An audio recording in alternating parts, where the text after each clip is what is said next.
2:30, baby, won't you meet me by the beam? Too early, maybe later, you could show me things. Hey guys, this is Jacolia of Jacolia Gems. Thank you for coming back home, family. If you happen to be new here, I definitely hope that you hear something that will persuade you to stay. If you have not already done so, go ahead and hit the subscribe button and like this video. So right now, I'm about an hour and 15 minutes into this Patreon exclusive Between Worlds. And it's this lady on here whom has been medically declared dead a handful of times. And in this episode, we have Imani, Joe, Parks, Keanu, and Corey. And Keanu met her through his ex, who's now his girlfriend, and that's like a totally different video. And she's a yogi. She's someone who believes in chakras and past lives and soul contracts and ashwagandha mushrooms and Molly and lucid dreams, new age thoughts mixed with Christianity. She's a Cuban woman. She came to America around the age of 8. Her parents were farmers in Cuba, right? She, according to her, has died 9 times. 3 of these times have been in the hospital. One time she states that she ended up dying. They were shocking her. Wasn't working. She died for 5 minutes and 32 seconds. Her soul, her spirit, whichever one, you guys could argue about that, left her body. She saw them put the white sheet over her face. She saw her mom hitting the doctor like, try again, try again, try again. She said during this experience, she saw her grandmother. And she was 23 at the time, and her grandmother told her, no, you still have work to do. And she remembered entering into her body and taking this deep breath. And there was another time when she coded from bleeding on the brain, and there was another time she hit a pole and her life force left out of her. Now, we all do not have to have the same belief system when it comes to theology, things of that nature. One thing that I believe is very ignorant is to tell people what they have experienced spiritually and when it comes to death, which is a spiritual experience. Next to life and childbirth, death is the most spiritual experience that you can ever have, in my opinion. As someone that's been born, as someone that's given birth, as someone that's lost birth, as someone that's almost died before. I felt my life force literally leaving my body. I was literally between life and death when I was after I had my daughter, literally between life and death. There was also another time when I was having an allergic reaction to iodine. And had I not been able to start kicking and hitting and moving, I couldn't breathe. My oxygen was being cut off rapidly because I was having an allergic reaction to iodine. In this episode, Keanu began to share how he had a series of lucid dreams that started at 1:30 in the morning and ended at 3 a.m. Those of us that are spiritually aware, we are cognitive enough to know that during these hours, this is the bewitching hours, when the spiritual veil is very, very thin and a lot of spiritual warfare is going forth. These are the hours where witches and warlocks will begin to astral project they begin to do a lot of their dark workings. And these are also the hours where you will see and hear about a lot of prayer warriors being up on the wall casting down unknown spirits. These are also times when you begin to hear about these lucid dreams. There are people who can dream lucidly, who can control their dreams, who know they are dreaming, who can talk in their dreams, walk in their dreams, interact in their dreams, who can vividly remember their dreams and the places that their soul went into, because the dream world is literally just the spirit realm. We have scripture based on an African text, the Hebrew text, to begin to back this up. We got to begin to look at the Bible as a West African book, as a Native American book, so that when we begin to read these stories and these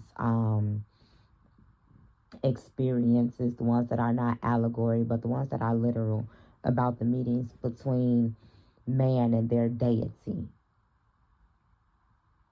Okay? Because these ancient people had depictions of the deities for a reason. So when you begin to look into the Hebraic text or the Sumerian text, okay, because the Bible is literally the oral tradition of the ancient Sumerians, of the ancient Hibiru, the Apiru, the Hebrews in Mesopotamia. If you want to believe in Pangea and believe that this was Upper Egypt and that was Lower Egypt, like whatever it is that you want to believe, okay, we're here for it. So when you begin to look at Abraham and he was learning about this deity who appeared to him and was like, yeah, your ancestors knew me by El Shaddai, but I'm coming to you as Yahweh.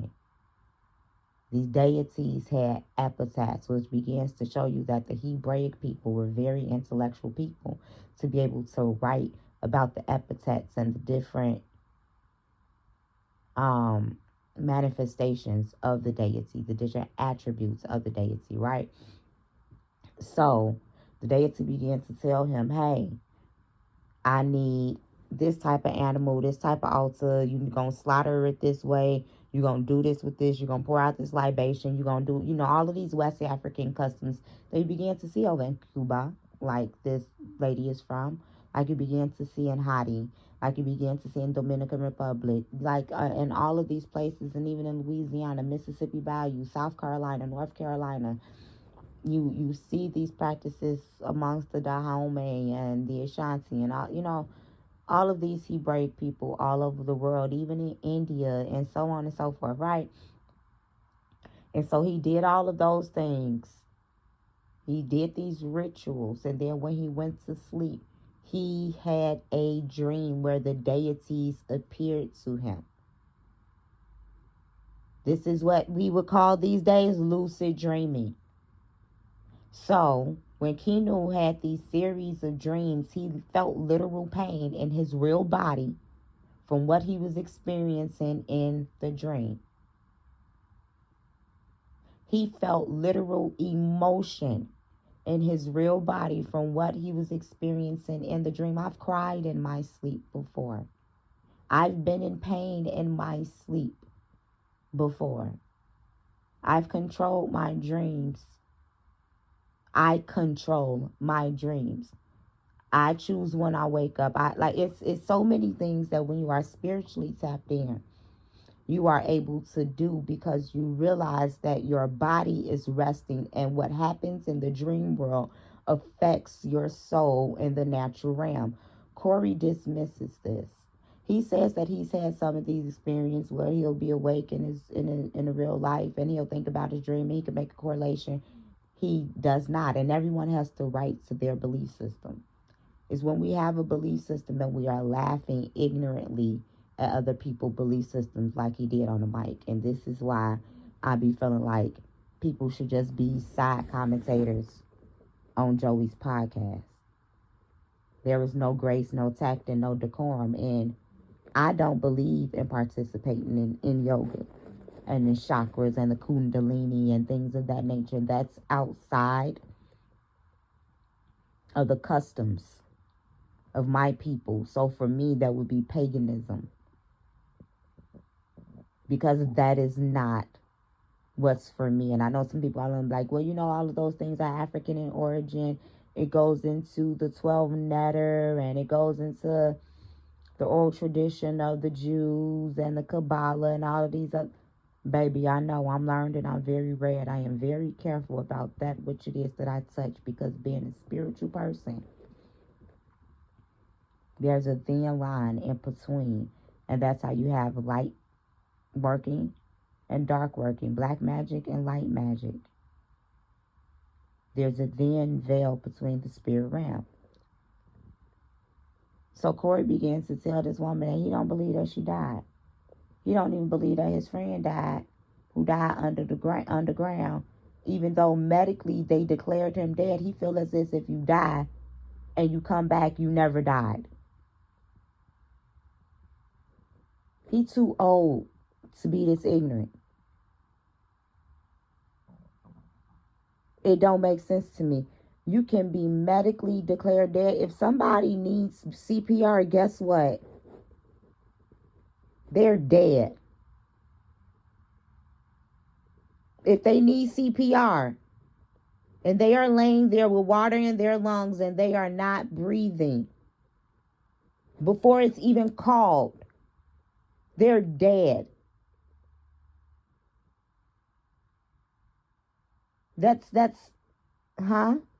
If their brain stops functioning, they're dead. If their heart stops functioning, those 3 major organs give out.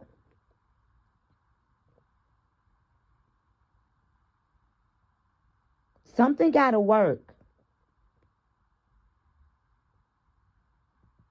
Something has to work. An asthma attack could come in and take you up out of here. And that could just be your lungs that give out. But if your lungs stop working, the blood stops flowing, the oxygen stops releasing, the heart stops going, and the brain stops functioning. All of these things are intertwined to one another. You have people who have been in comas for years, whether they've been medically induced or accident induced, and their family keep the machine breathing for them, or keep the machine, the heart machine going for them, because they still have life in their brain. But medically, if those machines were not functioning for them, they would be dead. Read a book, black men. It's not going to hurt nothing. And I know a lot of people don't believe in the biblical narrative. When we begin to look at the Greek New Testament and begin to read about the story of Lazarus, he was declared dead for 4 days, which according to the Jews was good and dead. Because on that 3rd day, you're supposed to be buried, you're supposed to be in the ground, you're supposed to be wrapped up in your myrrh, your frankincense, and your linen, facing the east, body to the dirt, ashes to ashes, dust to dust. So he was gone according to Hebraic law for those 4 days. And he became ritualistically unclean to be brought back to life. You can just tell the people who've never seen death before, who've never tasted it before. Because I've talked about it. And I will continue to talk about it.